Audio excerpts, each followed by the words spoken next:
Sometimes the hardest thing in life is opening your door to a stranger when you've spent years learning to keep it closed. For Thorn, a mountain man living alone in the Montana Rockies, that moment came on the coldest night of winter. An old woman appeared at his cabin, half frozen and desperate, begging for shelter until morning. He should have turned her away like he'd done with every other drifter, but something in her eyes stopped him. By the fire that night, she would tell him a story that connected their lives in ways he never imagined, a story about family, broken promises, and a debt that went back decades. What she revealed would change everything he thought he knew about his past. Before we jump back in, tell us where you're tuning in from, and if this story touches you, make sure you're subscribed, because tomorrow I've saved something extra special for you. Thorn had built his cabin 15 years ago in a place where most men wouldn't dare to live. It sat at the edge of a pine forest, backed against a granite cliff face that rose another 1,000 feet into the Montana sky. The nearest settlement, a town called Ridgeline, lay 3 days' hard ride through mountain passes that could kill a man if he didn't know what he was doing. Thorn knew what he was doing. He'd spent half his life in these mountains, learning their moods, their dangers, their grudging mercies. The cabin itself was solid work. Thick logs, chinked with moss and clay, a stone chimney that drew smoke clean, and shutters that could be barred from the inside against winter storms or worse. Inside, everything had its place. A rope bed in one corner with wool blankets and a bearskin, a table and single chair, shelves holding tin plates, a coffee pot, salt pork, cornmeal, dried beans, his rifle above the door, traps and snares hanging from wall pegs, a leather journal worn at the edges, tucked beneath his bedroll where he hadn't looked at it in years. He was 54 years old, though the mirror, if he'd owned one, would have shown a man who could pass for older.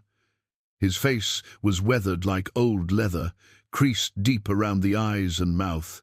His hair, once dark brown, had gone mostly grey and hung past his collar. His hands were scarred and capable, the hands of a man who'd done hard work his entire life and expected to keep doing it until he died. Which, he figured, wouldn't be in some bed surrounded by people. It would be out here, one way or another.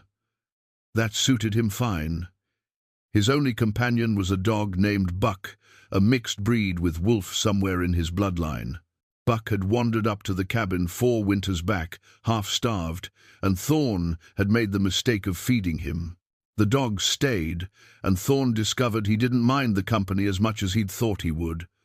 Buck didn't ask questions, didn't expect conversation, just lay by the fire on cold nights and followed Thorn on his trapline, useful for warning about bears or mountain lions. Thorn's days followed a pattern that varied only with the seasons. Up before dawn, coffee and whatever he had for breakfast. Check the traps in a circuit that took most of the day, beaver, marten, fox, whatever the mountains offered. Skin and cure the pelts. Chop wood, haul water from the spring, hunt when the meat supply ran low. In summer he'd gather berries, dig roots, catch fish from the high lakes. In fall, he'd take his furs down to Ridgeline, trade for supplies, powder, shot, flour, coffee, tobacco, and come back up before the first snows closed the passes. People in Ridgeline knew him by sight but not by story. He didn't drink in the saloon or linger in town. The trading post owner, a man named Garrett, was the closest thing Thorn had to a friend, and even Garrett knew better than to ask personal questions. Once, years back, someone had pressed him about where he'd come from, what he'd done before the mountains. Thorn had simply looked at the man until the silence became uncomfortable, then walked away. No one asked again. But Thorn hadn't always been this way. There'd been a time when he'd lived among people, when he'd had a place in the world below these peaks. He'd been a different man then, younger, less careful with his heart. He'd served as a territorial scout and ranger, riding patrol through frontier settlements, keeping peace where peace could be kept. He'd married a woman named Catherine, a settler's daughter with dark hair and a laugh that could warm a room. They'd built a small ranch on grassland near the Bitterroot Valley, run a few head of cattle, planted a garden. They'd had a son, a boy with his mother's eyes and his father's stubbornness. That life had ended in a single season, 20 years ago. Thorn had been away on a long patrol, tracking horse thieves through the backcountry. When he'd returned home 6 weeks later, Catherine was dead. The neighbors said it had been a fever, quick and merciless. His son, just 5 years old, was gone. Taken in by another family, they told him, but when Thorn pressed for details, the answers were vague. The family had moved on, headed west. No one seemed to know exactly where, or if they did, they wouldn't say. Thorn had searched. God knows he'd searched. Spent 2 years riding from settlement to settlement, following rumors and dead ends, growing more desperate and wild-eyed until people started crossing the street to avoid him. He'd found nothing. It was as if his son had vanished into the vast territory like smoke, and the not knowing had been worse than death. Death had edges you could grip, a shape you could understand. But this endless uncertainty, this horrible possibility that his boy was alive somewhere, growing up without him, maybe thinking his father had abandoned him, that had broken something inside Thorn that couldn't be fixed. So he'd come to the mountains, he'd built this cabin. He'd chosen isolation, because isolation couldn't betray you. Up here, there were no lies, no false hopes, no neighbors with sympathetic eyes and empty words. Just rock and timber and weather. Honest things, cruel sometimes, but honest. The old journal under his bedroll held the last pieces of that former life. He'd written in it during the early days of his marriage, brief entries about the work of building a ranch, about Catherine's garden, about teaching his son to ride. He hadn't opened it in 15 years. Couldn't bear to. The words inside belonged to a man who'd believed the world made sense, who'd thought love and hard work were enough. That man was dead, in every way that mattered. Now, in late November, with winter settling its weight on the high country, Thorn was preparing for the months ahead. He'd laid in his supplies on the last trip to Ridgeline 3 weeks ago. His woodpile was stacked high against the cabin's north wall. The meat shed held 2 elk he'd taken in October, frozen solid and safe from scavengers. His traps were set in a pattern he'd refined over the years. He was ready for the cold, for the storms that would bury the passes until spring. He wasn't ready for visitors. Didn't expect them, didn't want them. When Buck started barking that evening, sharp and insistent, Thorn's first thought was a predator. Bear, maybe, drawn by the smell of meat, or a mountain lion. He took down his rifle, checked the load, and opened the door. The wind hit him first, bitter and fierce, carrying ice crystals that stung his face. The sky was the color of old iron, heavy with the promise of heavy snow. The temperature had been dropping all day. Buck stood at the edge of the clearing, hackles raised, barking toward the trail that led down from the pass. Thorn stepped out, rifle ready, squinting into the gathering dusk. For a moment he saw nothing. Then a shape emerged from the tree line, a figure, moving slowly, stumbling. Too small for a bear. Human. His first instinct was to go back inside and bar the door. Travelers sometimes got lost in these mountains, especially when weather came on fast. But that was their problem, not his. He'd learned long ago that opening your door to strangers brought nothing but trouble. The figure came closer, and Thorn could see it was a woman, an old woman, bent against the wind, clutching a threadbare shawl around her shoulders. Her dress was thin, completely inadequate for this weather. No pack, no supplies that he could see. She was going to die out here if she didn't find shelter, and soon. She reached the edge of his clearing and stopped, swaying on her feet. Buck had stopped barking, whining now, uncertain. The woman raised her head, and even in the dim light, Thorn could see her face was grey with cold, her lips blue. She looked at him directly, and her voice when she spoke was barely a whisper, but he heard it clearly. "Please," she said. "Please let me stay. Just one night." Thorn stood there, his hand tight on the rifle, every instinct screaming at him to refuse. He'd turned away drifters before, sent them back down the mountain with directions to ridgeline. It was cruel, maybe, but it was his choice, his life, his right to be left alone. But something in her eyes stopped him cold, a look of recognition, almost, as if she knew him, as if she'd come here not by accident, but by intention, seeking him specifically. The wind gusted harder, and the first heavy snowflakes began to fall. The woman's knees buckled, and she went down in the snow, still looking at him with those eyes that seemed to see straight through to the man he'd been 20 years ago. Thorn cursed under his breath. Then he propped his rifle against the doorframe and went to help her. She was heavier than she looked, dead weight in his arms as he carried her inside. Her skin was ice-cold where he touched her wrist, checking for a pulse.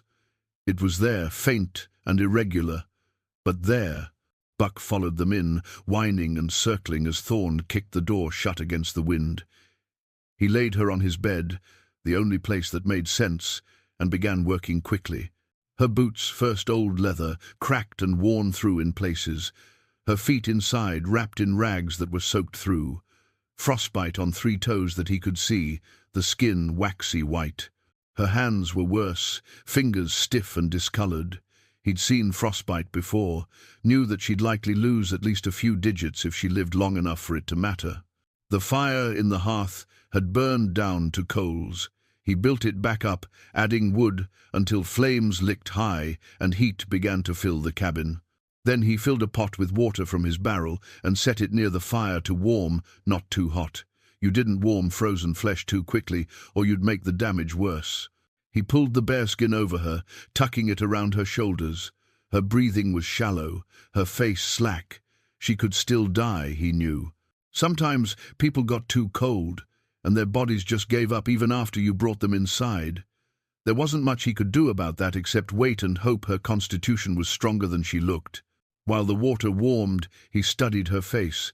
She was old, 70 at least, maybe more. Deep lines around her eyes and mouth, her skin weathered like someone who'd spent a lifetime outdoors. Her hair, visible beneath a thin scarf, was white and sparse. She wore a plain dress that might have been brown once, but had faded to an uncertain grey, patched in multiple places. No jewelry, no adornment of any kind.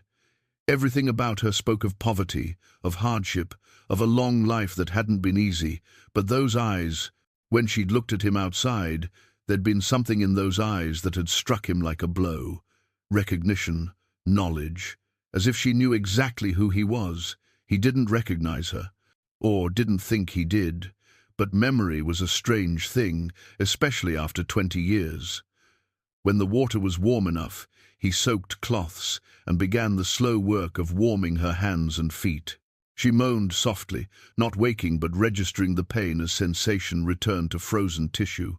He worked patiently, methodically, the way he'd learned during his years as a ranger when men came in from winter patrols with frozen extremities. An hour passed.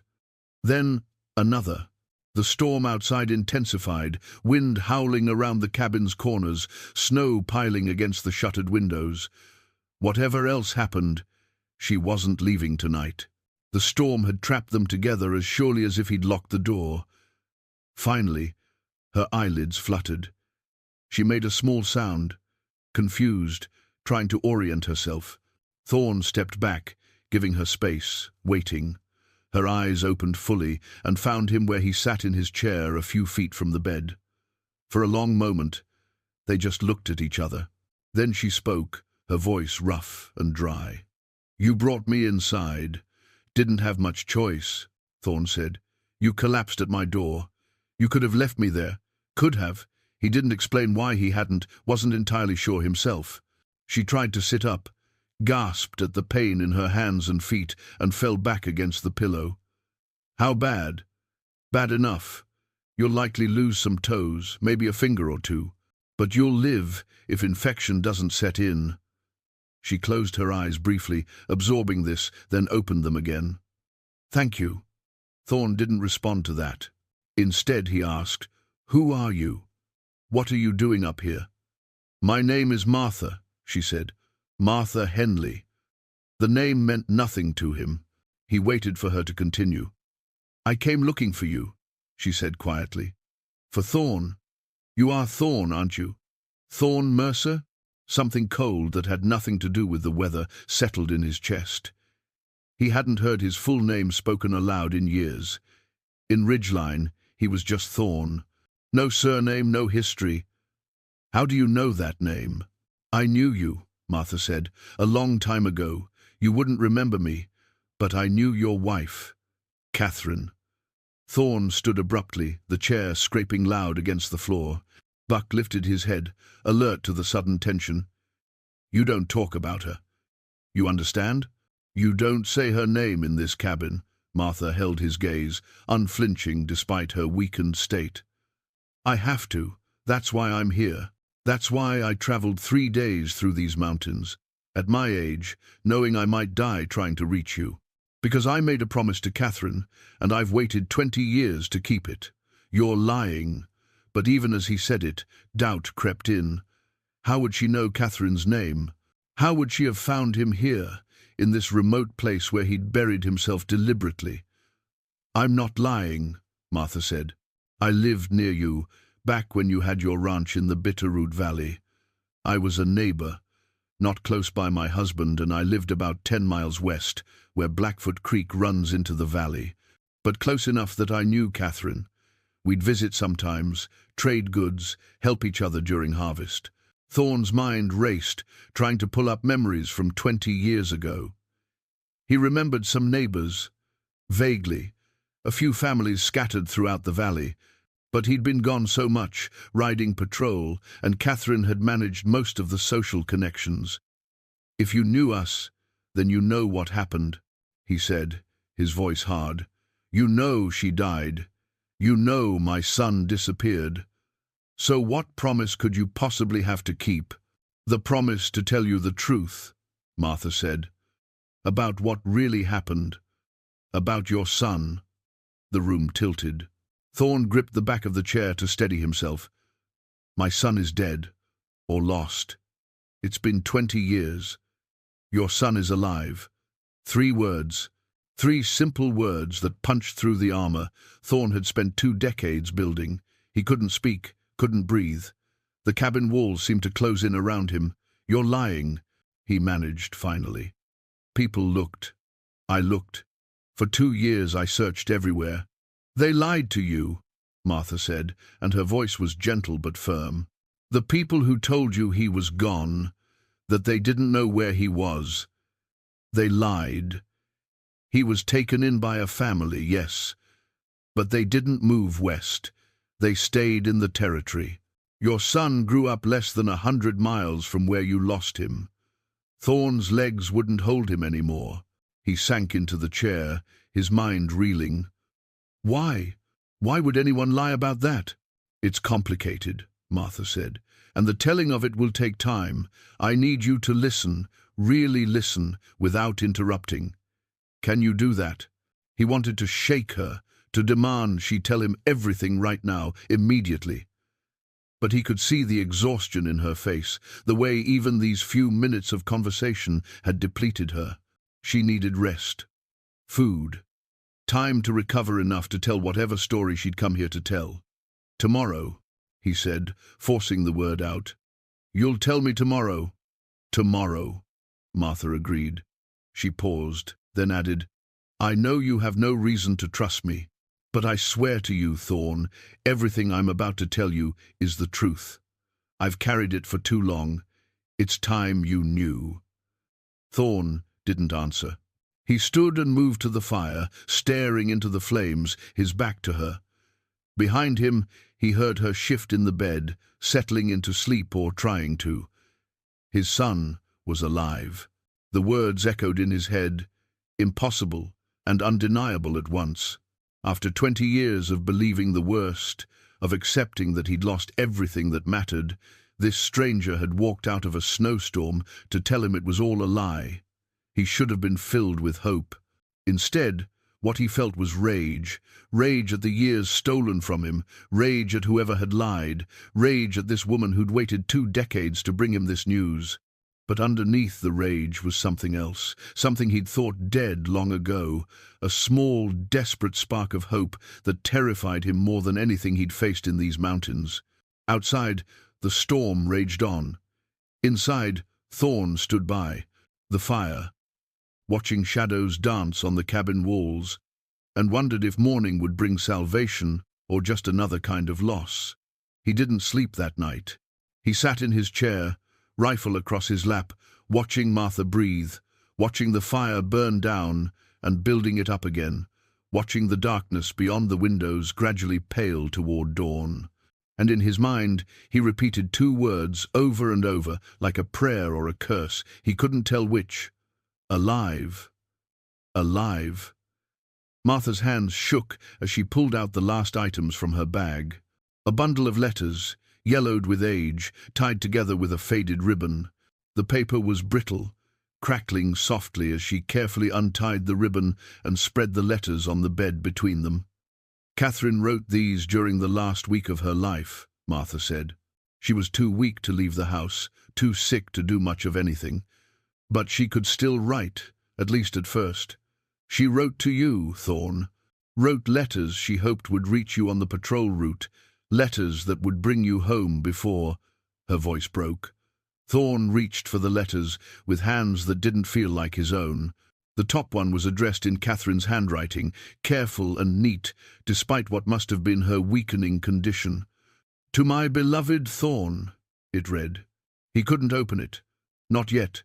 His throat was too tight, his eyes burning. After a moment, Martha spoke again. She never got to send them. She gave them to me 2 days before she died, made me promise I'd get them to you somehow. But by the time you returned, she was already buried and Samuel was gone, and my husband, she stopped, started again. My husband took the letters from me, said they'd only cause trouble. He locked them in his office and I couldn't get to them, not until after he died 5 years ago. Then I found them, read them, and understood just how much we'd all betrayed you. Thorn forced himself to open the first letter.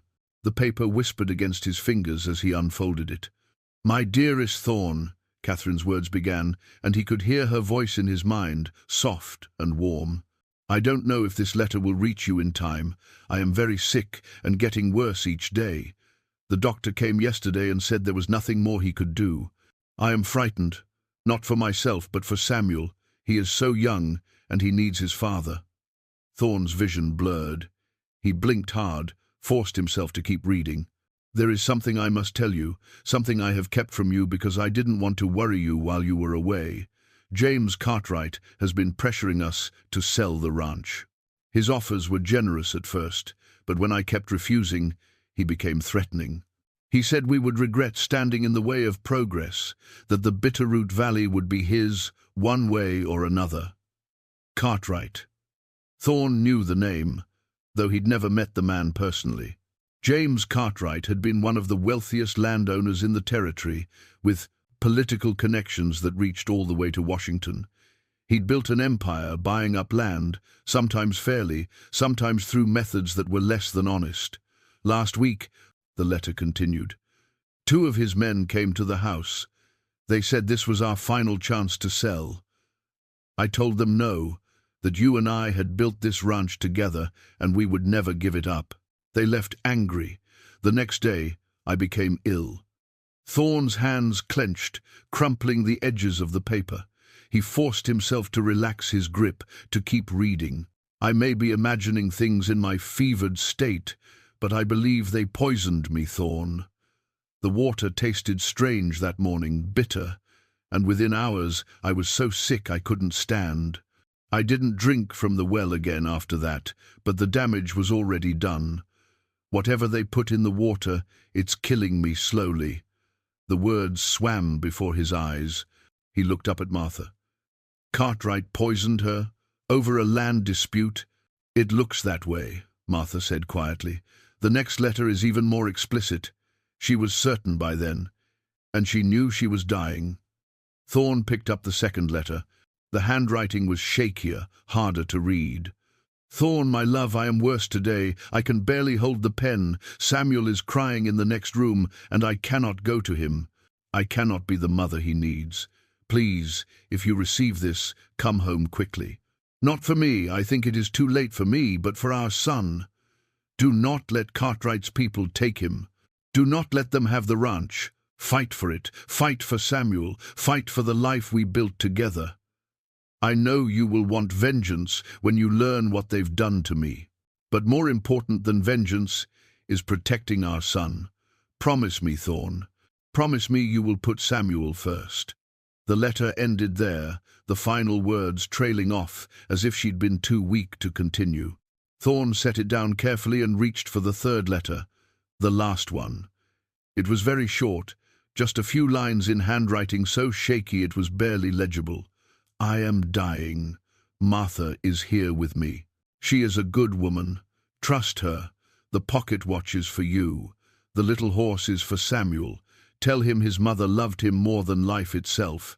Tell him the sentence didn't finish.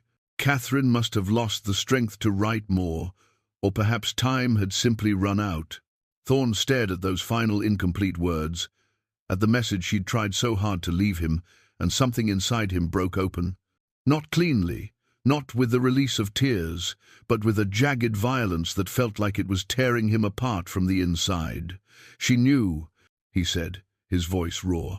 She knew she was dying, and she knew why, and she spent her last days trying to warn me, trying to protect Samuel, and none of it mattered because the letters never reached me. I'm sorry, Martha whispered.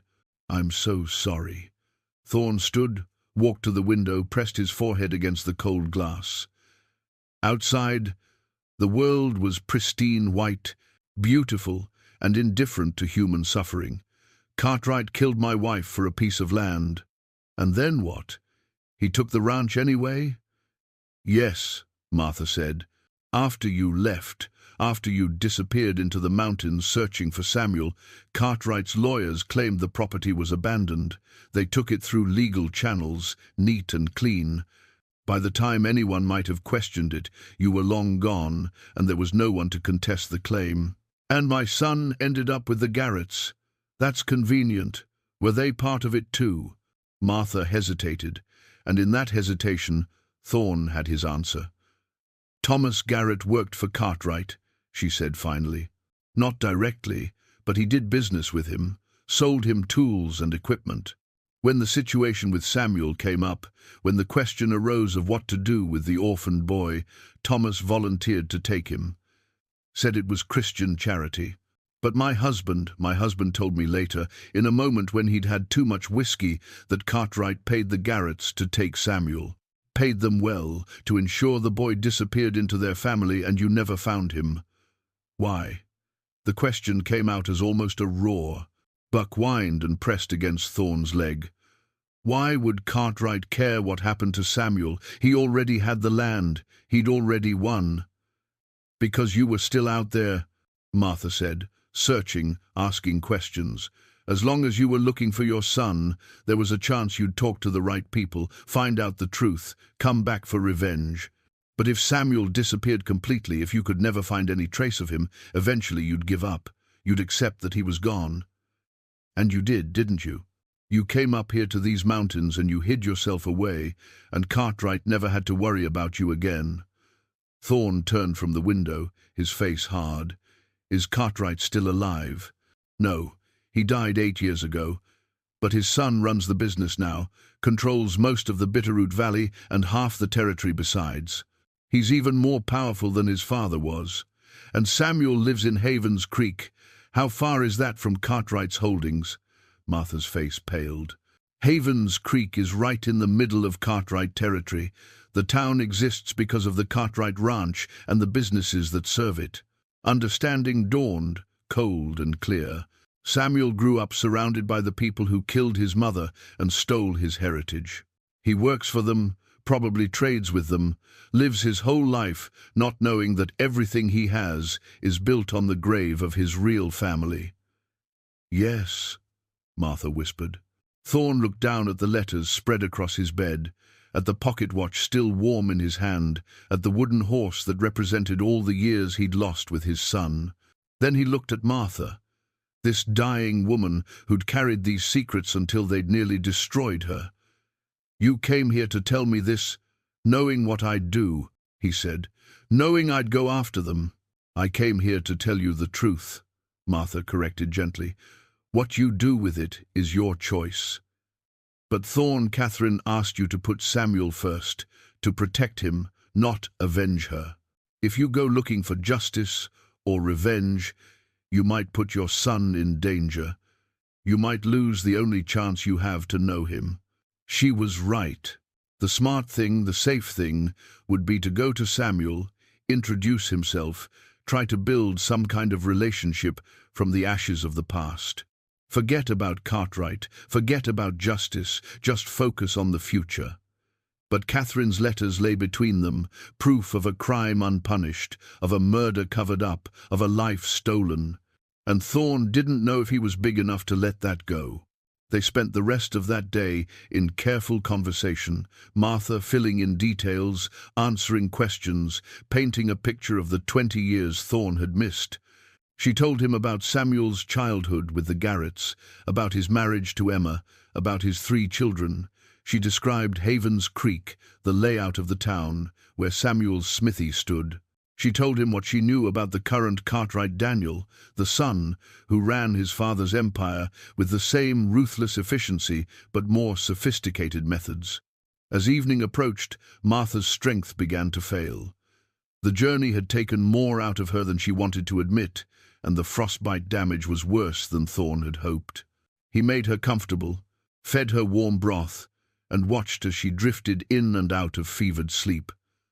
That night, while Martha slept, Thorn pulled out his old leather journal from beneath his bedroll.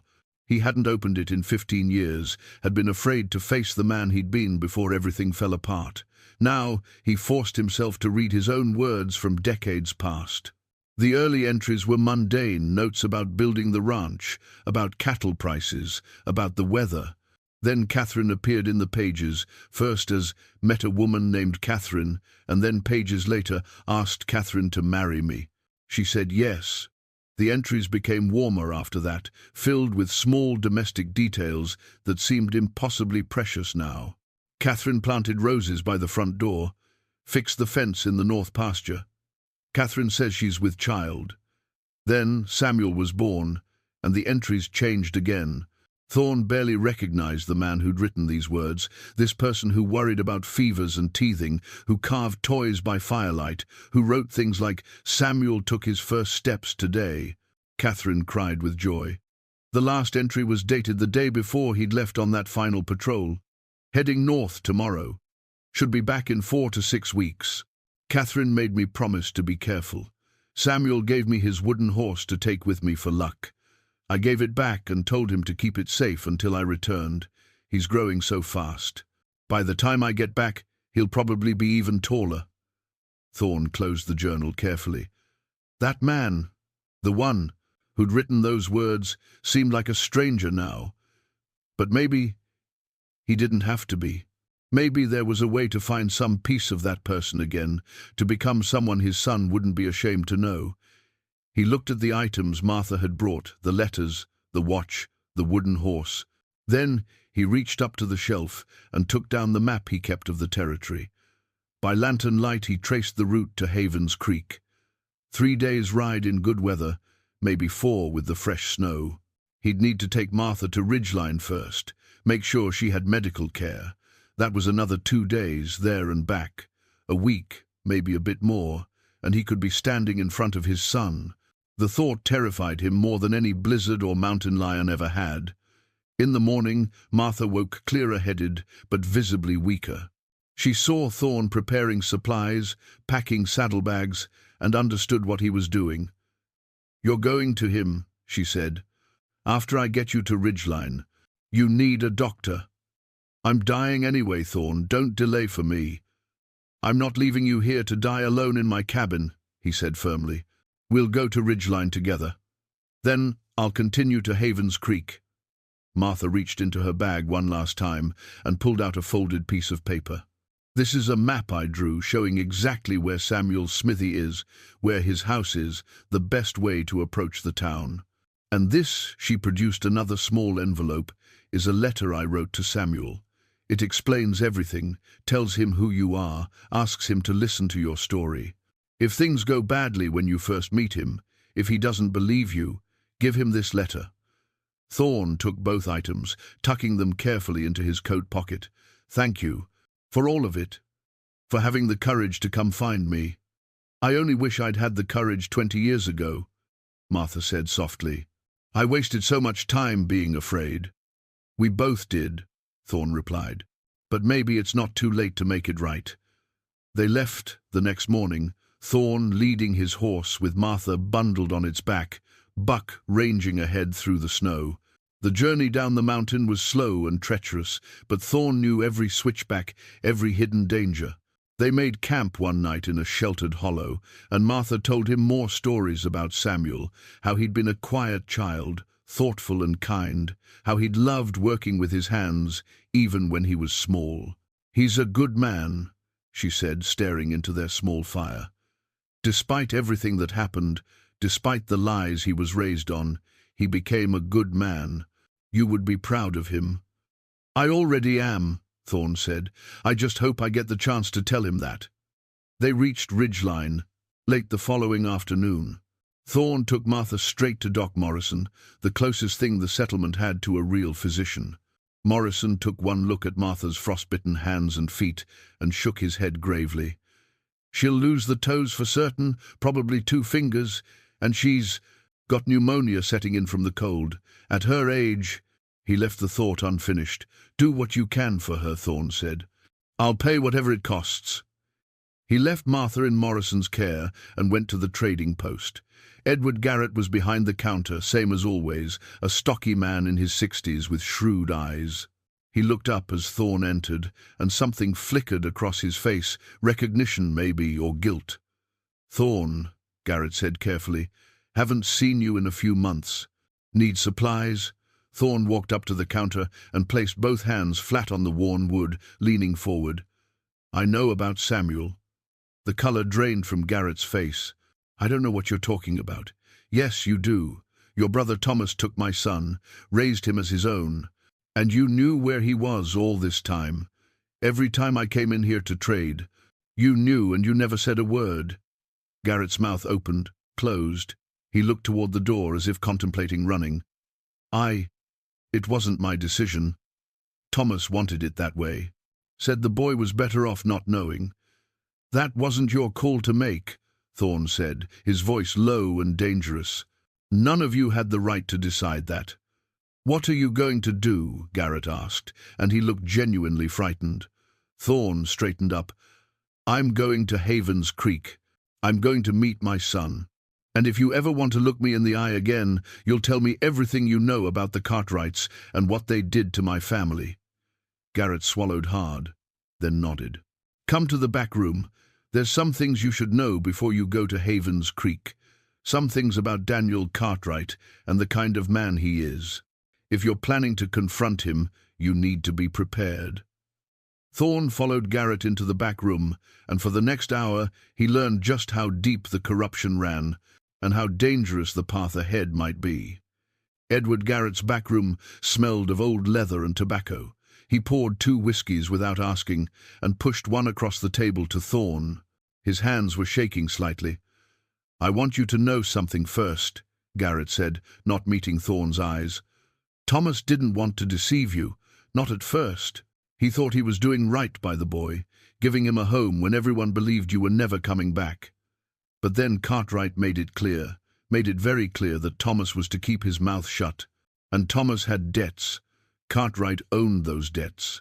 So Thomas did what he was told, same as most people do when Cartwright tells them to do something. You're making excuses, Thorn said flatly. I'm giving you context. There's a difference.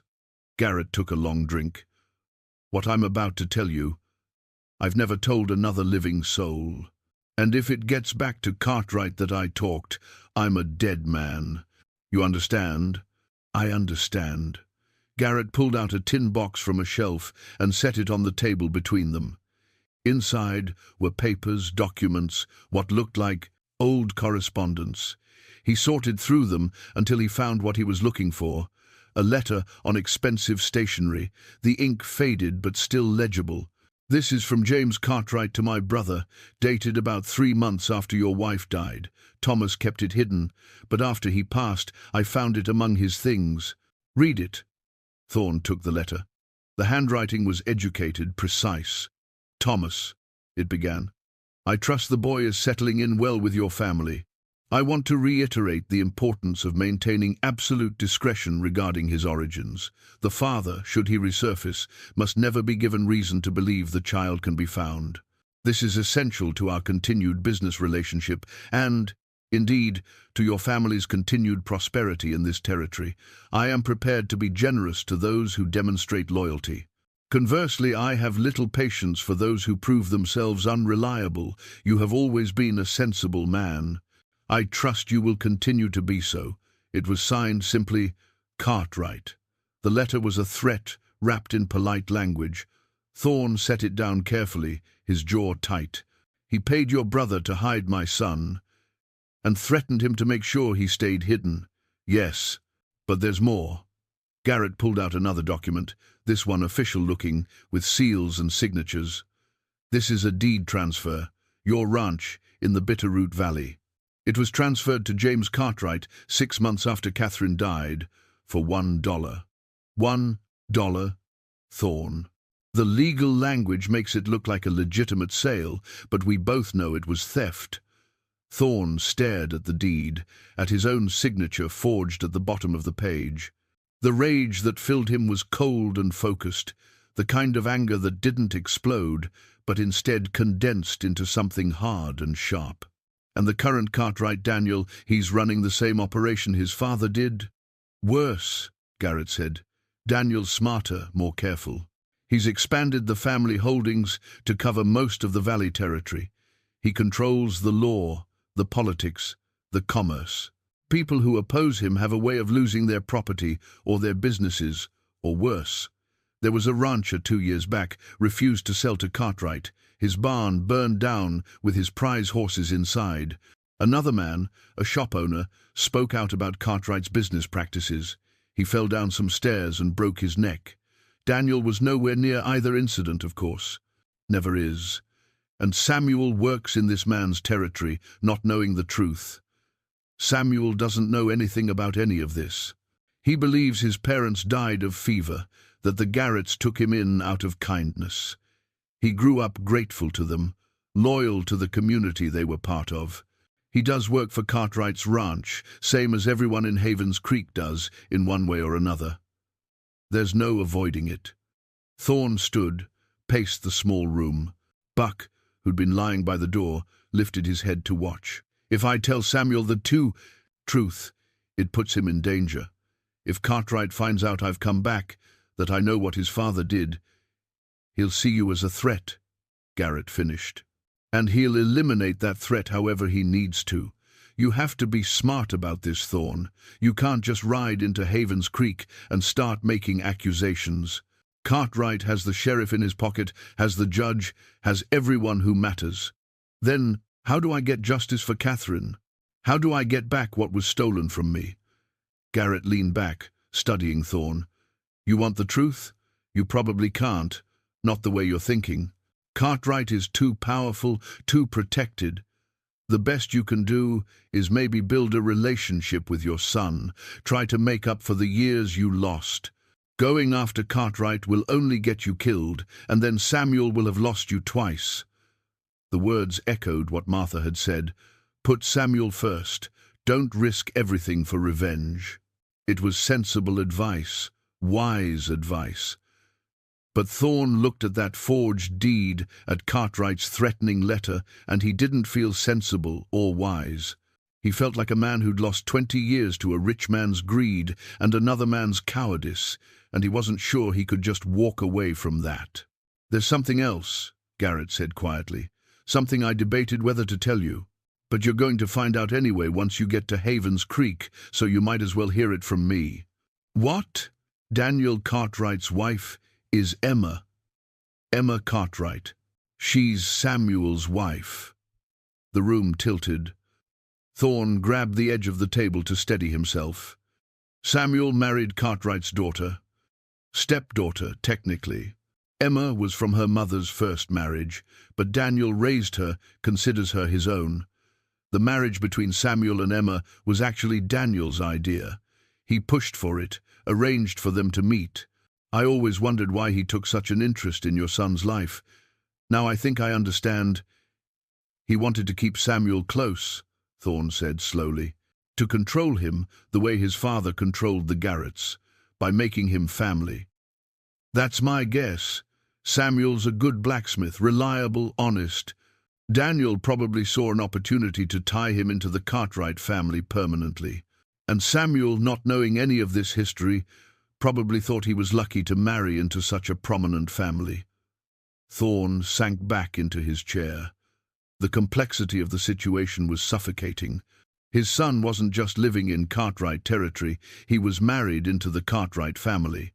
The man whose father had murdered Samuel's real mother was now his father-in-law. The poison of that old crime had spread through the years, touching everything, connecting everyone in ways that couldn't be easily untangled. If I tell Samuel the truth, Thorne said, thinking it through, it doesn't just affect him. It affects his wife, his children, his whole life.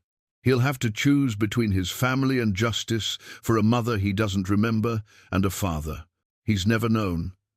Yes, Garrett said simply. That's exactly the position you'll be putting him in.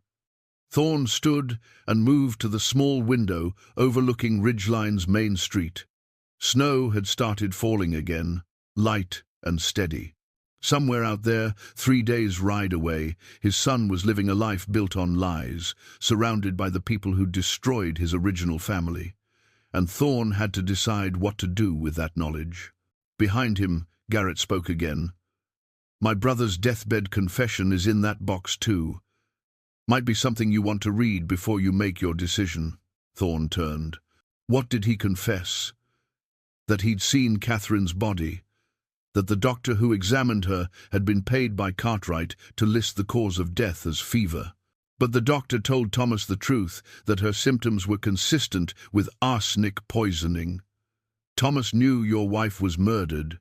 He knew, and he took the blood money anyway, and he raised your son on lies to protect himself.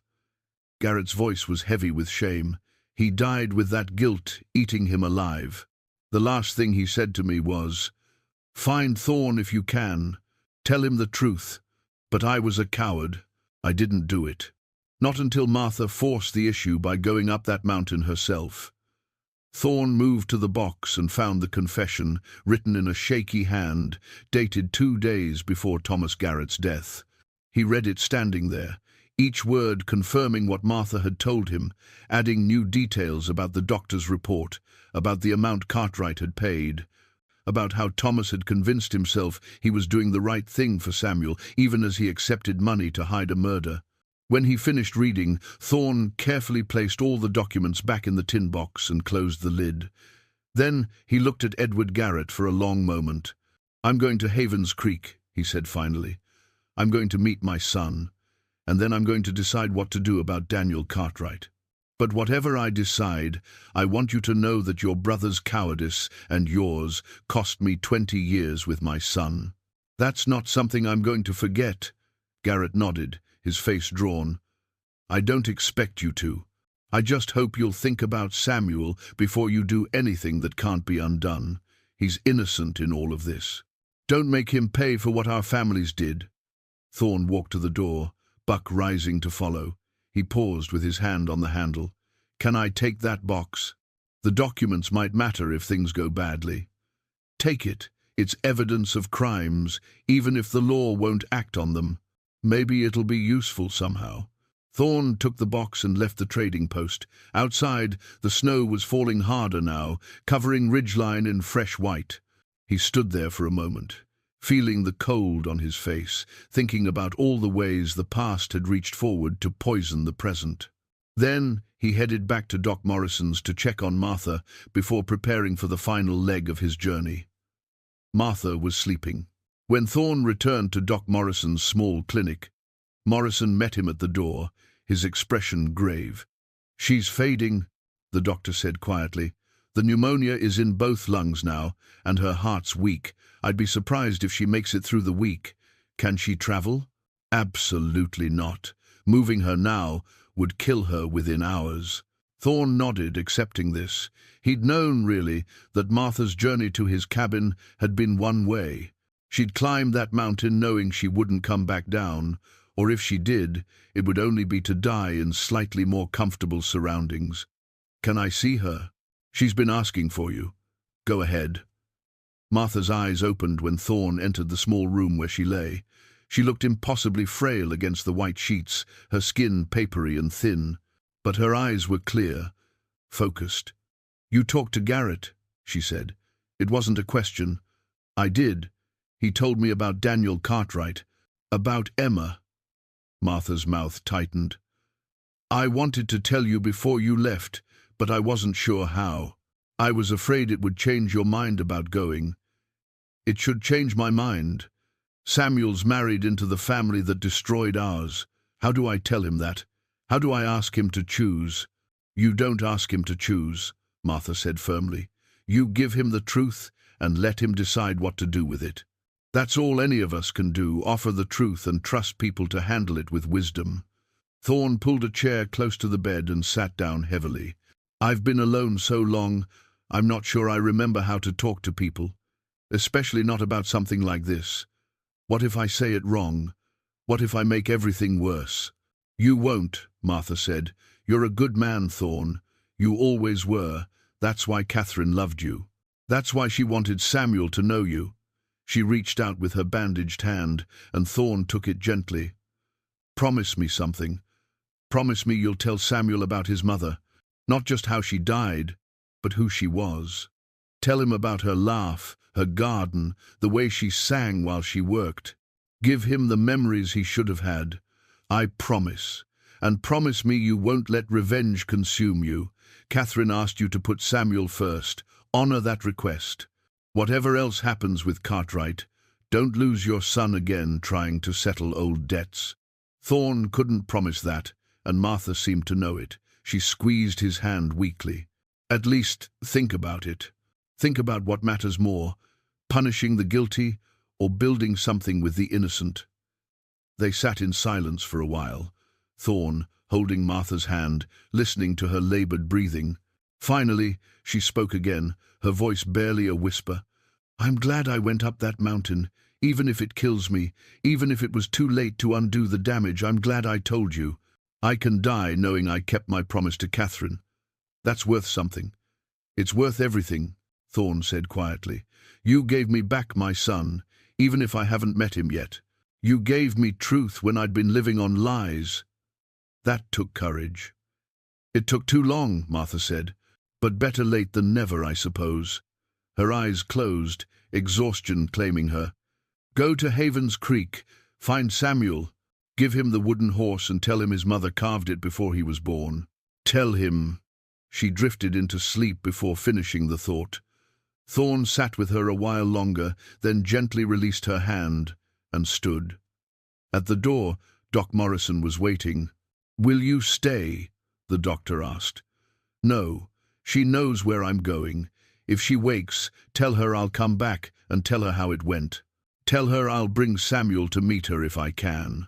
Morrison nodded, though both men knew Martha probably wouldn't live long enough for that meeting. Some promises were made knowing they couldn't be kept, but they mattered anyway. Thorne spent the rest of that day preparing. He bought supplies from Garrett's trading post, not because he wanted to give the man any business, but because it was the only option in Ridgeline. He checked his weapons, cleaned his rifle, sharpened his knife. He packed the tin box of documents carefully in his saddlebag, along with Catherine's letters and the wooden horse. That evening, he retrieved his old journal and made his first entry in 15 years. The words came slowly, awkwardly, like trying to speak a language he'd once known fluently, but had forgotten. "Tomorrow I ride to Havens Creek to meet my son. I am more frightened than I have been in 20 years. Not of physical danger, but of rejection. Of seeing in his eyes that I am too late, that too much time has passed, that the gap between us is too wide to cross. But Martha came all that way to give me this chance. Catherine died hoping I would find him. I owe it to both of them to try, no matter how it ends." He closed the journal and sat by the small fire in the room he'd rented above the saloon. Buck lay at his feet, sensing his master's tension. Thorne found himself thinking about the man he'd been 20 years ago, the one who'd written those early journal entries full of hope and domestic happiness. Could he find his way back to being someone capable of connection? Or had isolation changed him too fundamentally? He pulled out the wooden horse and turned it over in his hands. Such a simple thing, roughly carved, worn smooth by a child's touch. But it connected him to Samuel across the years, a tangible link to the father he'd been and might be again. In the morning, Thorne woke before dawn. He checked on Martha one more time. She was sleeping, her breathing shallow, and left a small bag of coins with Doc Morrison to cover her care. Then he saddled his horse, secured his supplies, and rode out of Ridgeline as the sun broke over the eastern mountains. The trail to Havens Creek wound through high valley country, passing scattered homesteads and small settlements. The snow from the recent storm had mostly melted at these lower elevations, leaving the ground muddy and treacherous in places. Thorne took his time, unwilling to rush toward a destination that both pulled and terrified him. On the second day, he passed through a small town where he stopped to water his horse and rest. An old man sitting outside the general store struck up a conversation, asking where Thorne was headed. "Havens Creek," Thorne said. "Cartwright country," the old man observed. "You got business there?" "Personal business." The old man studied him with shrewd eyes. "Word of advice, stranger. Daniel Cartwright don't take kindly to people stirring up trouble in his territory. You planning to stir up trouble might want to reconsider. I'm just looking to meet someone. That's all." "Uh-huh." The old man didn't look convinced, but he let it drop. "Well, Havens Creek's a nice enough town if you stay on Cartwright's good side. Just remember, he's always watching, always knows who comes and goes. Man like you, stranger with that look in his eyes, he'll notice you for sure." Thorne thanked him for the advice and rode on, but the warning stayed with him. If Cartwright was as controlling as everyone suggested, then Thorne's arrival wouldn't go unnoticed. He'd have to be careful, would have to find a way to meet Samuel without drawing attention, at least initially. On the evening of the third day, he crested a rise and saw Havens Creek spread out in the valley below. It was larger than he'd expected, maybe 300 people, with a proper main street, church steeple, and numerous businesses. Smoke rose from chimneys, and he could see the glow of lamplight beginning to appear in windows as dusk settled. Somewhere down there was his son. The thought made his chest tight. Thorne made camp in a grove of cottonwoods about a mile from town, not ready yet to ride in. He needed time to think, to prepare himself. He built a small fire and cooked a simple meal, though he barely tasted it. Buck sensed his anxiety and stayed close, occasionally pressing his head against Thorne's leg in wordless support. As darkness fell completely, Thorne pulled out Martha's hand-drawn map and studied it by firelight. She'd marked Samuel's smithy clearly on the east side of town, near the livery stable. His house was 3 streets over, a small property with a garden. Martha had even noted which windows belonged to which rooms, information she must have gathered through careful observation during her own visits to the town. Tomorrow, Thorne decided. Tomorrow morning he would ride into Havens Creek, find the smithy, and meet his son. He would carry the wooden horse in his pocket, have Catherine's letters in his saddlebag as proof. He would try to find the right words to explain 20 years of absence, 20 years of lies, 20 years of grief and isolation. And if Samuel turned him away, refused to believe him, cursed him for a father who'd abandoned him, well, Thorne would have to accept that. He'd have to live with having tried and failed, which was perhaps worse than never trying at all, but it was what honor demanded, what Catherine's memory demanded, what the man he'd once been would have demanded of himself. He sat by the fire long after it burned down to coals, watching the distant lights of Havens Creek, imagining his son's life playing out behind those warm windows.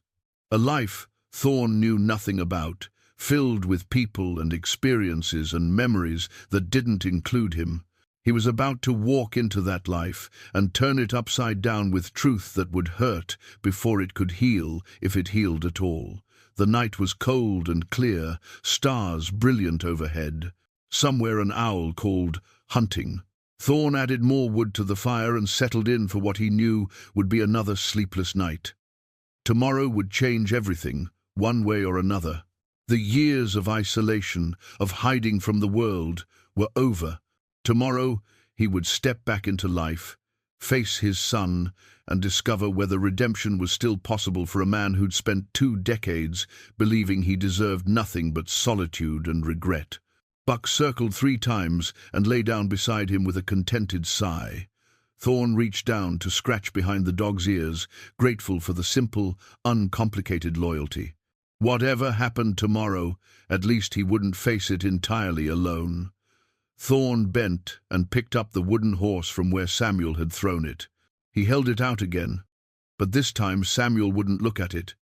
"I'm staying at the boarding house," Thorn said quietly. "When you're ready to hear the truth, when you're ready to see the proof I have, I'll be there. Your mother's letters, documents about what really happened, all of it."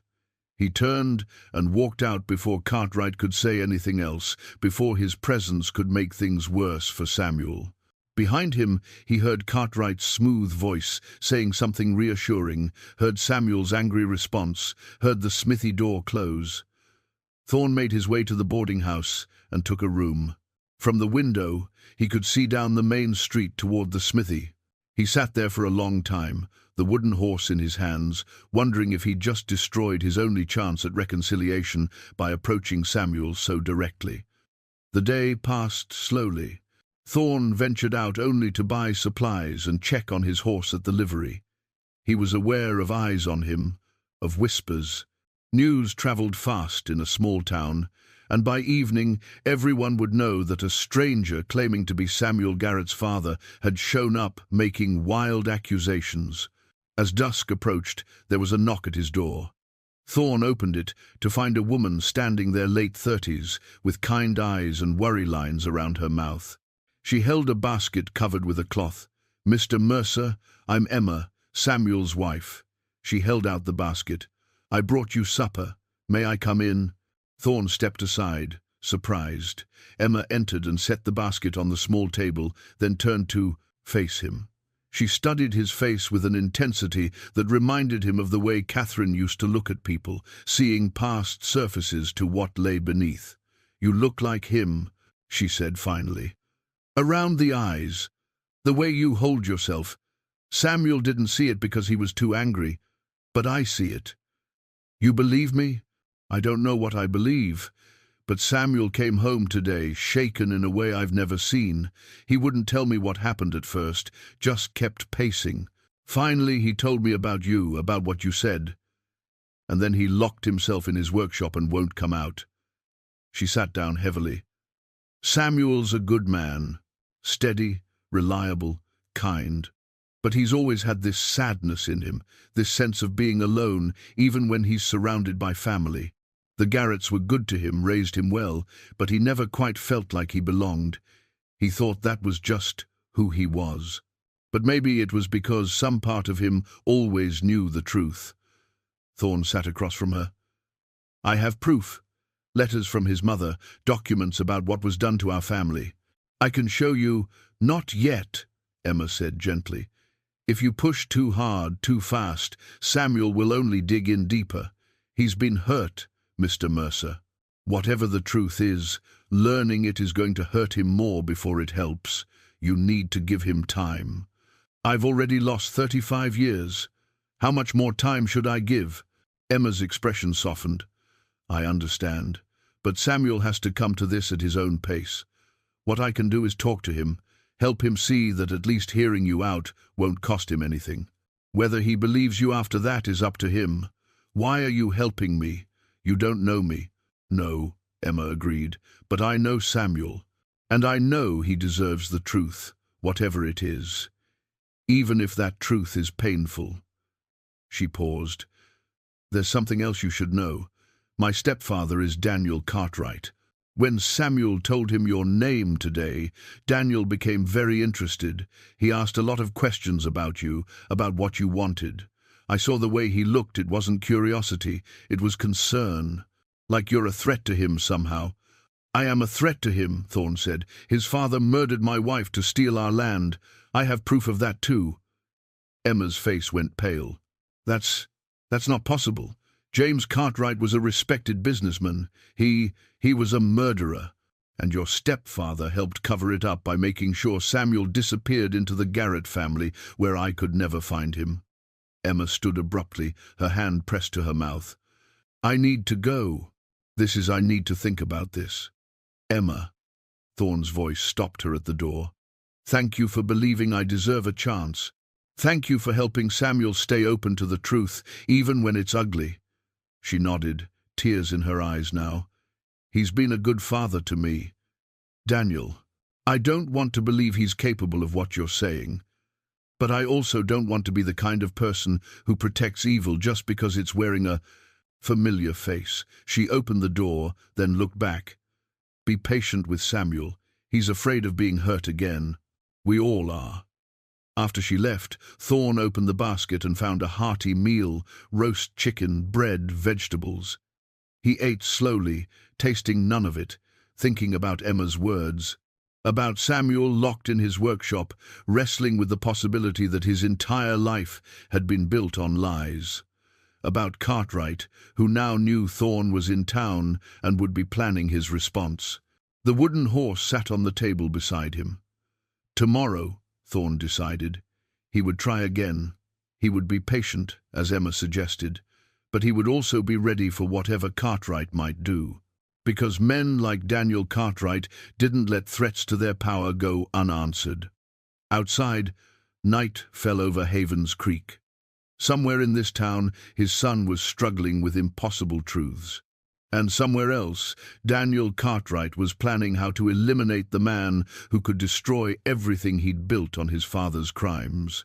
Thorne checked his rifle and settled in to wait. 2 days passed in careful tension. Thorne stayed close to the boarding house, venturing out only for necessities. He saw Samuel once, from a distance, carrying supplies from the general store to his wagon. Their eyes met briefly across the street, and Samuel didn't look away immediately. That small hesitation gave Thorne hope. On the third morning, Samuel appeared at Thorne's door. He stood in the hallway, looking uncomfortable, his hands shoved in his pockets. Emma says I should hear you out, he said without preamble. Says I owe it to myself to at least look at whatever proof you claim to have. Thorne stepped aside, letting Samuel enter. They sat across from each other at the small table, the morning light streaming through the window between them. Thorne pulled out the tin box, opened it, and began laying out the documents one by one.